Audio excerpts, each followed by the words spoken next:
Told my wife I was cooking ribs for dinner, but I told her she could only have one. She looked at me with a confused frown on her face until I showed her this. Oh my God, she said, what is that? I said, it's a dinosaur rib, otherwise known as a beef plate short rib, or a monster rib, or a brontosaurus rib.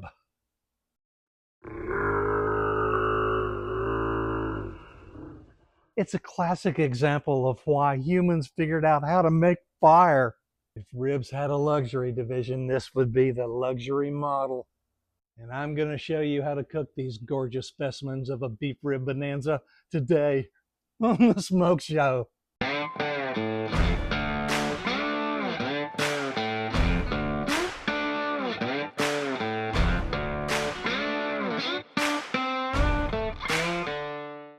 I call them brisket on a bone because they're located on the lower belly of a cow right next to the brisket.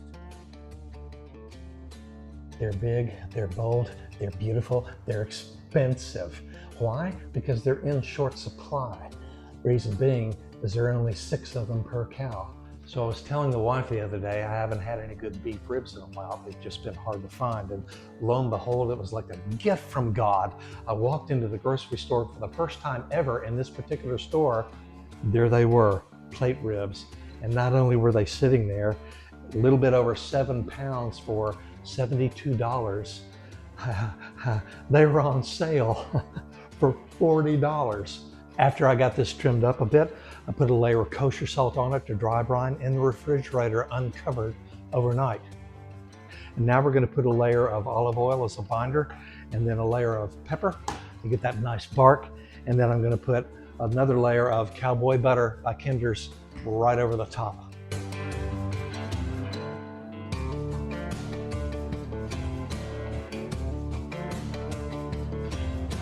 So while we're going to let this sit for a while and let the meat get to room temperature and soak up all these nice spices, we're going to go out to the grill and fire up not 1, but 2 smoke tubes, and then we'll be ready to put it on the grill. The good news about this is if you can cook a brisket, you can cook this. The other good news about this is if you can't cook a brisket and you follow these instructions, you can do this. Slap them on the grill at 225 degrees until they reach an internal temperature of 210. Leave them alone. No wrap, no spray, no nothing. Just let them go until you hit 210. A lot of people ask, how long is this going to take typically? Anywhere between 8 to 10 hours, depending on the size of your ribs.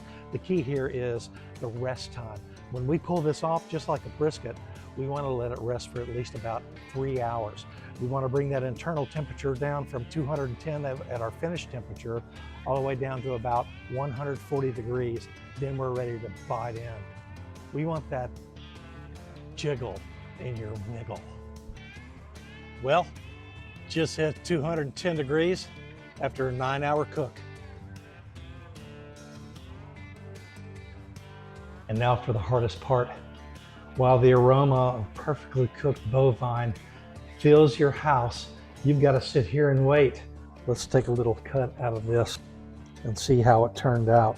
I don't even know why I'm cooking vegetables on the stove. Meat is a vegetable, right? Oh my gosh. How did it turn out? Terrible. It didn't turn out at all. It has to be disposed of. Yeah, I think I'm gonna have to throw it away.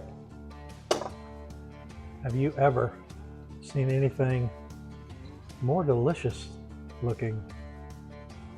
It's a filet mignon brisket on a bone. By the way, it didn't take 3 hours for this to cool down. It took about an hour and a half. So plan accordingly. Happy eating.